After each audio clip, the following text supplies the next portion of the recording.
got a quick question. Did Dominic Cruz have a temperature? Because if he did, I want him to know it's not the Rona, it's his legacy going up in flames.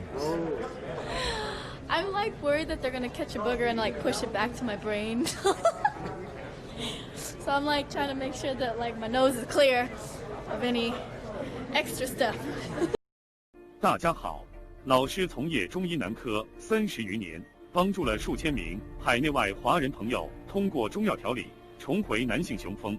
如果你也存在房事时间短、勃起无力、硬度差、中途疲软、肾虚、前列腺炎等问题，现在就加中医老师微信574-993-200，纯中药，一人一方，治根治本，帮助你持续坚挺20至40分钟，补肾壮阳，延时助勃，彻底告别快男软男。记住微信574-993-200。Carbohydrates wise after weigh-ins, sweet potato, rice, pasta. What's your preference? Sweet potatoes, rice, and pasta. Sweet. A little bit of everything. I got you. All right. Everything. I'll have it all ready for you. That excites me. Now you're getting me pumped up. There you go. Talking That's about what we food. Cutting weight on a plane is never fun, you know. And you're just like, I'm spraying everything with antibacterial. I got a lot of good weight cut at my house, so it was nice. What's up, guys? See ya. So it was nice to be able to get the weight cut down at my house, you know, instead of having to be here in this hotel room. If I could just show up, Henry shows up to my front yard and I just him up in my front yard, that would be ideal. But can't do that. For that? Yeah, that'd be a lot better. But oh well, this arena will work. We'll get a hold of you, let you know what's going on. Okay. All right, yeah, I'll let you know. Where the room keys at? You check in right for the head. Yep. Saturday. Saturday we're gonna hug. I thought that was you. All look the same, short bastards. Hey, it's how you mad at the elephant would be king of the jungle. Don't sleep on Cejudo. Says he's gonna sleep Cejudo.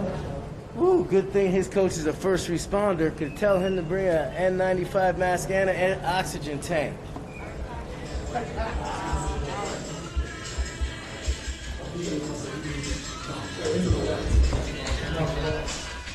Let's go. Play ball. Yo, what's up, guys? We're just getting ready for practice. Got me and my crew. Let's go. Practice and killing, baby. 49.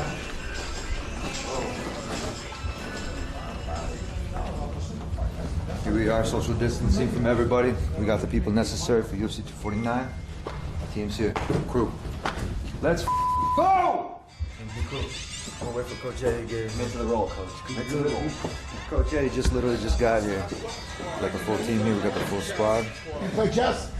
Yes, sir. I'll play chess. Oh, we gotta get me and my son play every day. Let's go. I destroy him. I know he's only 8. I know he's only 8. 8. He's good, man. I'm just being real.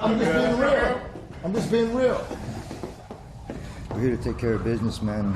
One team, multiple dreams.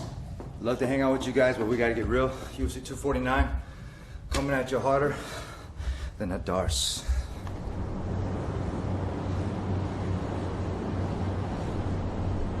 So just come to me when you're starting to set things up. Back of house area, especially the mix zones that we were talking about, but there is plenty of space. There are no fans, so we do have space to push our stuff around and kind of figure out where everything goes. Let's do a walkthrough and keep our distance. Normally, we run a really tight shift. We come in, we set our show up in a matter of hours, and we're ready to go. This one, with social distancing in mind and trying to keep as few people on site as possible in setting everything up, we spread our load out over the course of an entire 24-hour period. Starting with this morning, bringing in the rigging first. They're all here by themselves. It's going slow, but that's what it's meant to when you've got half the number of crew that you normally bring in. And the next ones will be lighting. Octagon will be tomorrow. So by the end of the day tomorrow, we'll have the whole show set up, which we normally can do in less than a day. You look good. Just square up the basket.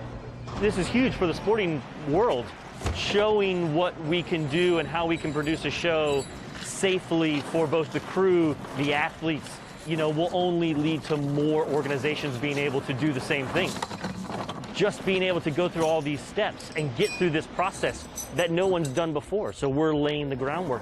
At the end of the day, people are looking to us to have a successful show and come away with this with a good framework of how we can continue to do this for the foreseeable future right now.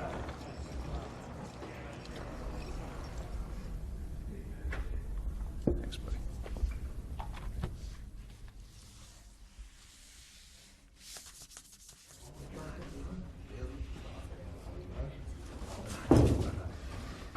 We know that you prepare for several guys at once. You know, you're not just focused on one person, but are there any particular tweaks or changes that you're making specifically for Justin? Absolutely not. I'm not worried about what they're doing. I watched a lot of film. He's got a lot of holes in his game.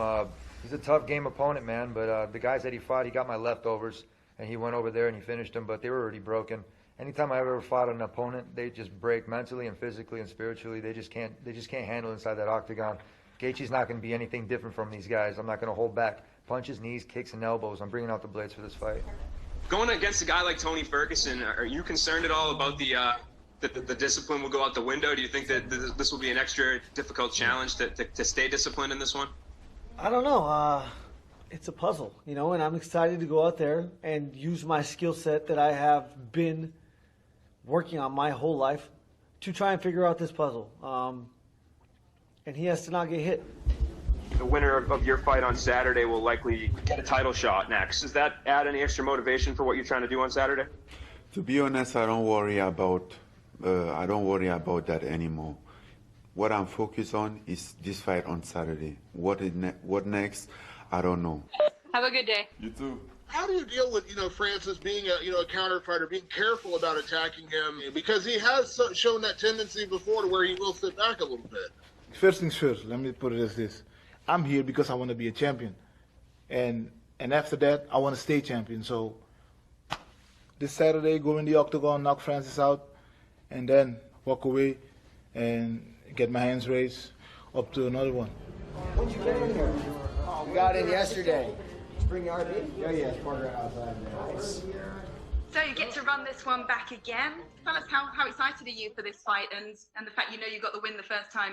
Yeah, it's been a while since we fought. Cowboy's a totally different fighter. Actually, we're pretty good friends now. We fought way back. 7 years ago probably. But when you beat somebody, it's always there in the back of their head. No matter what, I don't care how many fights you have past that. Your loss is a loss. The guy who he is, he's just ready to fight, and I love that. Same thing with me. I'm ready to fight anytime, any place, anywhere. And it's going to be a striking match that the world wants to see, and that's what I'm excited to go out there and do. Every division, they say, I want to be the Cowboy Cerrone in this division. I want to fight 5-6 times a year. It's funny they say that until it's time to do it. That's the funny thing. Everyone wants to do it. Like, I want to be like that. I want to fight. And then the UFC calls them, and they're like, ooh, who? Next week? Yeah. So that's the funny thing. But when the UFC called me, I didn't even know who I was fighting. They said May 9th. I said, yeah, let's go, and it's hard. Everyone wants to do cowboy until it's time to do cowboy. So came down to Jacksonville to get in a backyard fight. Here I am. How does this story end for you? You get to fight one another now. If you were to write this story right now, how you want it to play out perfectly on Saturday night, what does it look like? People a lot of times talk about the journey. To me, it's a lot of times it's about destiny. And, the destination is, the overall objective is to get your hand raised. So that's what I envision. And, when I'm firing at all cylinders, I don't think there's any human being on earth that could beat me. Do you feel that coming back after more than 3 years adds that to the legacy that you are the greatest in the bantamweight division? Not only have I beaten pretty much every single guy that he's beaten, but I beat him for titles. And other than Marlon Moraes, I've definitely had a lot more title fights and a lot more time in that octagon than him. All that stuff added up, it's ring generalship. It's understanding where to be. It's understanding how to use the time. It's understanding how to use the fight in every single minute and every single second of every single round. And that's what I do very well. Thank you, Dominic. Thank you, guys. Have a good day. Thank you.